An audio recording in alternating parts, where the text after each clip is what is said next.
Welcome to my Build in Public daily log for December 14th, 2024.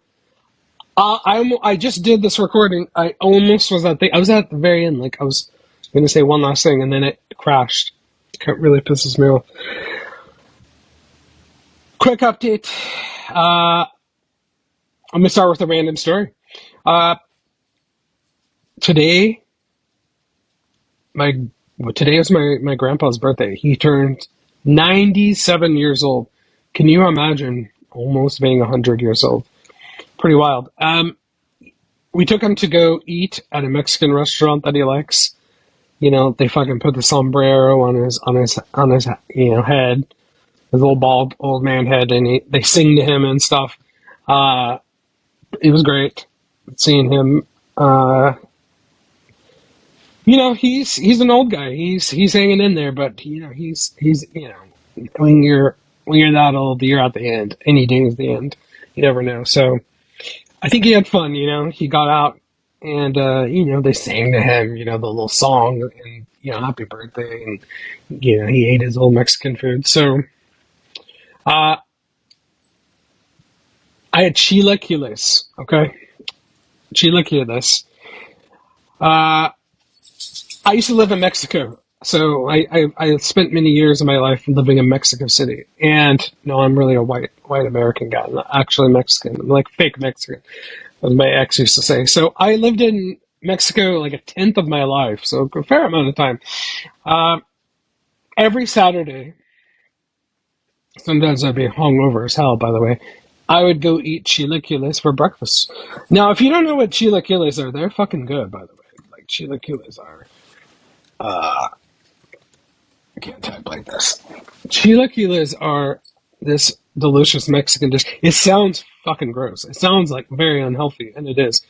It is chips, uh, like Mexican corn tortilla chips with like a salsa and usually eggs. I know it sounds gross, but I swear to God, this is delicious. This is my jam. Like that. That looks like a good one right there. This is a good one too.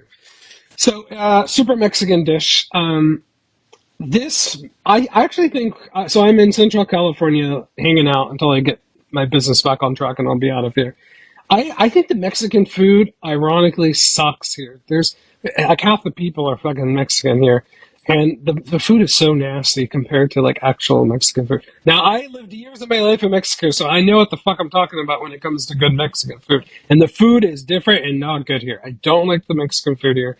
This place my family likes, I think it's shit. But I had chilaquiles, and they were actually okay.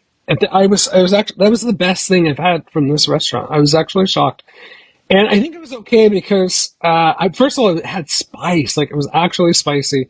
I was really impressed, and I think it's spicy like that because they're like no white person's getting chilaquiles, like straight up, like someone who likes it spicy and who wants like real Mexican food is going to order this dish. Uh, I was impressed. So it made me think of, I was like, wow, this is like actually kind of spicy. I can handle it. I can handle spice because lived down there for a while. And I lived in Thailand.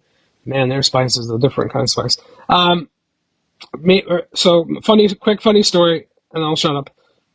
These are the mole ones. I'm down with the mole. I like the mole ones too.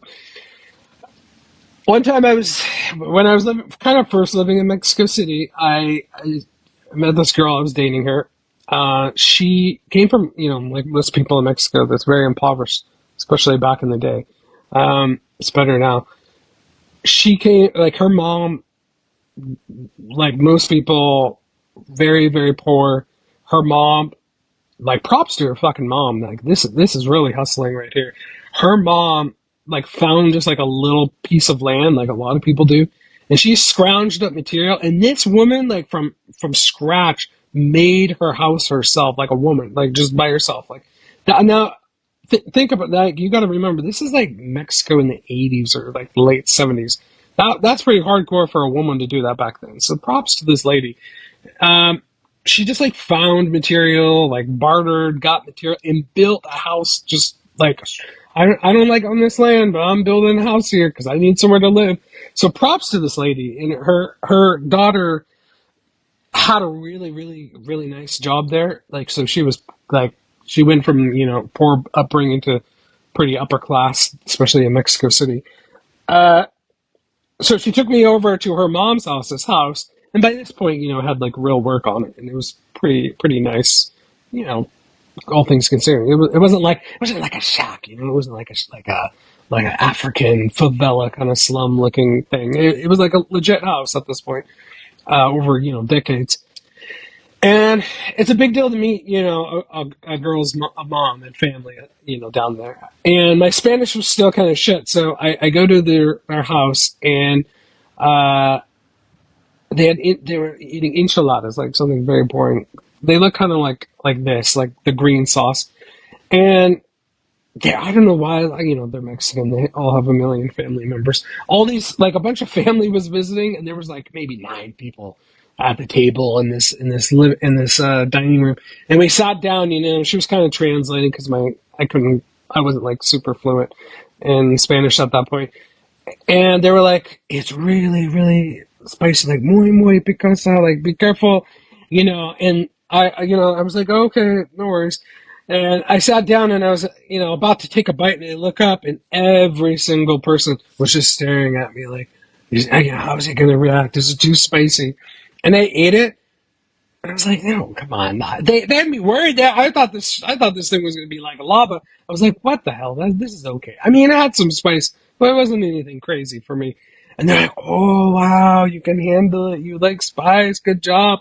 And it's like, well, I've lived in Mexico for a few years now, but okay. I didn't say anything. I was like, "Yeah, that's very good," but it wasn't that spicy. It wasn't a big deal, but it was just so funny that their reaction, like, "Oh my god, a white person can handle some spice." Uh, Anyways, if you've never had chilaquiles, try them. I miss having my Saturday morning chilaquiles, so it was very nice. Anyways, moving on to business.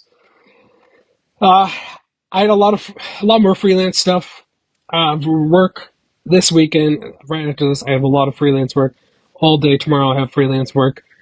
I'm gonna not do anything until Monday. I will do a quick update tomorrow, but it's tomorrow and the next 3 days. But they're gonna be really short and sweet. I am just about done with the dashboard work here for AiChat email. This is basically done. Like 2 more hours, a couple more hours of work. Then I'll get that deployed. Um, there's still no actual webhooks yet. That's up next. That won't happen until next week because I'm going on vacation for a few days here, going to the beach. Going to the beach in December. Yeah, great idea. Although it's going to be nice. It's actually going to be sunny and nice when I'm there. So no money. I've made no money. I have no customers yet. No one's tried it. But hey, you know what? I'm happy this month. I actually made pretty decent money this month from the business selling off my newsletter. So all's well. I got some freelance work.